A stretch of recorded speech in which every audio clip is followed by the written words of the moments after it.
So we had so many celebrations, and we're so happy each and every day to go to Haydon, and it's just a wonderful place. And I know Mrs. Seberg was able to come and visit yesterday, and I was very, very pleased to be able to show her all the great things that we're doing. And so we have so many amazing teachers, and one of them was recognized as a Manassas City Elementary Teacher of the Year. Mr. Jeffrey Osborne teaches first grade. He is amazing. We completed our 2-year planning for the Spanish dual language immersion. That was all completed, and that started this year in 3 of our 5 kindergarten classrooms, and I was able to show that to you. And all of you, I would love to have you come and see and experience and see what they're doing in the classroom each and every day. We added 4 new pieces to our playground, which has been fabulous. And it all occurred last spring, less than 2 weeks total time. Really, the city did a fabulous job in supporting that transition, and the kids have really enjoyed and put good use to that equipment. The redistricting shift was incredibly successful. I think that the open house that we had was so well attended in June. It was a seamless transition when everybody started here. We were just so blessed to have a wonderful opening to our school year. We had our 4th grade reading cohort. We had significant improvement there, and of course I'll talk about the data as we go through the PowerPoint. And then of course 4 years of continued growth in math for the past 4 years. So this will be my 5th year, and we've worked really hard each and every year to improve performance. So we have our pass rates by subject. We've had growth in reading over the course of 4 years.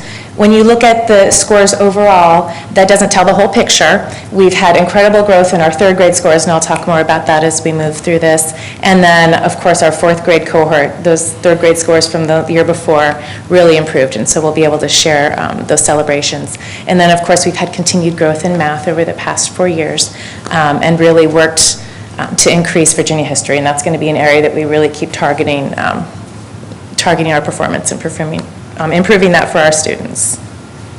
Thank you, Lee. So in reading pass rates by subgroups, you can see our scores from last year were kind of stagnant overall, but over the course of the past 4 years, we are making strides. We are working on guided reading support, small group instruction. We have after-school tutoring programs that we bring in our kids to help offer support.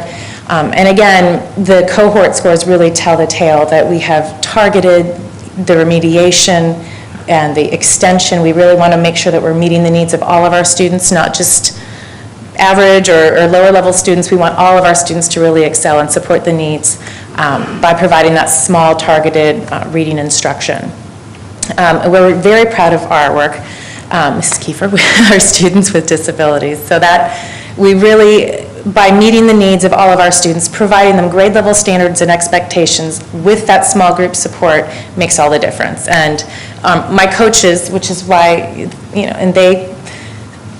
I practiced in front of them, and they were really excited about it, and it was their idea to come and support this process, tonight. So all of their hard work with the PLCs, meeting with the teachers, going over the data, analyzing what's working, what's not, what can we do, has just made a wealth of difference for us.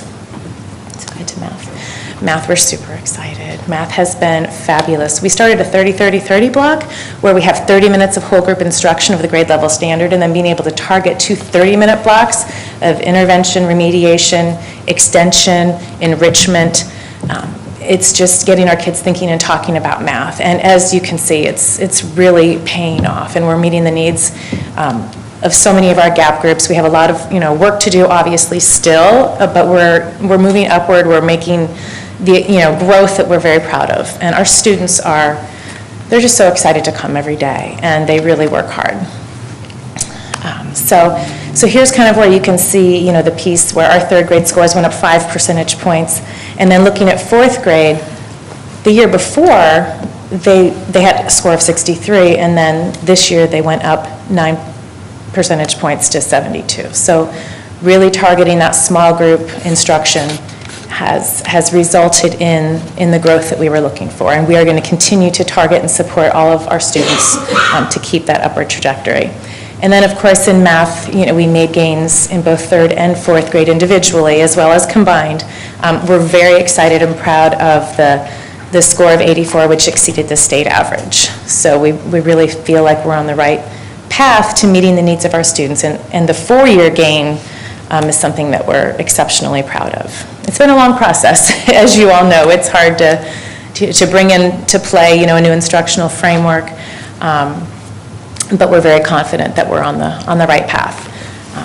And again, we will continue working with Virginia Studies to keep that upward trajectory. So this scorecard. Okay, I can't see that one. So we didn't meet our overall goals. We had set pretty high goals in the different areas. But again, we're very proud of the work that we did. I can almost see. And then our pass advanced rates, we definitely have a lot of work to do in those areas, and we are going to continue to push our students and provide the advanced extension and enrichment that our students need, deserve, and enjoy. That will be a main priority this year. We have excellent results with our career awareness events. The students always enjoy, being a part of the process, learning more about different careers and opportunities available to them. We met our student attendance rate. You can't learn if you're not here at school, so it's really important that they come to school, and we're happy that they did. We are very proud of the work we made getting our teachers to be able to come to school, being healthy enough and able.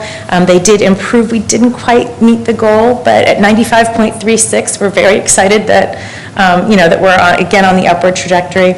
And we're very proud. We exceeded our teacher retention rate. Haydon is a great place to work. And, the kids are happy, teachers are happy. There's just so much going on there. And a 93% retention rate is something that we're very proud of. So we're going to keep working on that. So again, we are looking to increase the number of families who come to PTA meetings. I love the idea of quarterly. I might propose that. What we are trying this year, though, is we're trying a PTA meeting before school. So that's new this year. We'll start at 7:15, so maybe people can come and then head off to work. So we'll see if that might be another opportunity to involve more families. We have an excellent school-wide participation rate. We do have donuts with dad and muffins with mom, and we also have a number of evening events, and everybody just comes, and it's always a warm, welcoming environment, and we want to continue that. Our conference rate did increase. We almost met our goal, but again, we're going to continue to offer different options where they're going to be able to phone in, have a phone conference, and be able to talk with the teachers and make sure that we're touching and talking to each and every parent about their child's progress. It's incredibly important. Our extracurricular participation rate, a huge member of that team is back there, Mrs. Jenkins. She offers all kinds of different programs. We have yoga, we had cheerleading, we have running club, we have just a huge number of different things that the students love to participate in. And then we're going to add some new clubs. We'll have a Math 24 club this year, and we'll look to increase the variety of things that we have to continue to inspire our students to come either before school or after school for fun, enriching activities. And then we're looking to continue to increase our school and business partnership. The Ashton Diner was the big one that joined and supported us this year. They are amazing, so everybody, I know that just the hundreds of people that are watching on television right now. Ashton Diner has been amazing to Haydon, and we just want to thank them, give them a public shout out for all of the wonderful things they've done. And Lennar's Lawns has been wonderful. Kohl's is fabulous. So all of these different organizations support the schools in a bunch of really positive ways, and we thank them. And then our teachers getting different training for blended learning.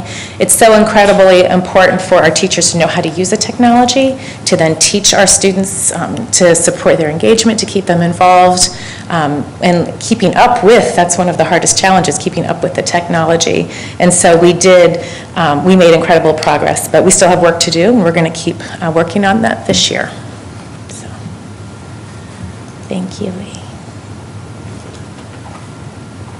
So in looking at all of the data, we recognize the positive growth for our students with disabilities in both reading and math by more than 10 percentage points, 10 and 14. And math, our continued growth over the past 4 years, especially in all of our subgroups. That's so incredibly important that we're meeting the needs and reaching the needs of so many students. And again, in looking and analyzing the data of our reading growth by cohort, looking at the third grade growth and the fourth grade growth, and keeping and supporting them, looking at the data in the PLCs, looking at how we can better support their reading. And we're very excited, thinking about the third graders that we have now. My son is one of them. He goes to Haydon. That was the first group of students as a part of the instructional framework. Like they've had the best of the best for the past it'll be 4 years. So I'm really excited to see those third grade reading and math scores come in, knowing all the hard work that went into it. So areas for improvement, continuing to target the reading support for all students, emphasizing reading and writing across the curriculum. We've already had some fabulous professional development in August before school started to focus on writing, to focus on appropriate, challenging, rigorous writing assignments, and continuing that throughout the year across the different content areas. Again, a big focus for us is increasing the pass advance scores because all students deserve the best of the best, and we want to make sure that each and every child is included. And of course, continued support for our gap group students. So we're looking, of course, focusing on reading and writing across all of the grade levels. One of the measures of improvement will look at least a 77% pass rate for reading, as well as math. Higher would be better. We're going to keep targeting, working, shooting for higher. We will look to increase the pass advanced rate in reading to at least 15%. I'm hoping that it'll be a little bit higher. And math to 17% for the pass advanced rates. And of course, increasing the rigor of writing across the curriculum. We're looking at least a 77% of our students will achieve a proficiency level or higher on our end of unit writing assignments. It's just a different measure of as opposed to a benchmark test. This will be the writing assignment they create for their end of unit assignments in science, social studies, reading, and math. So, thank you. Thank you, ma'am.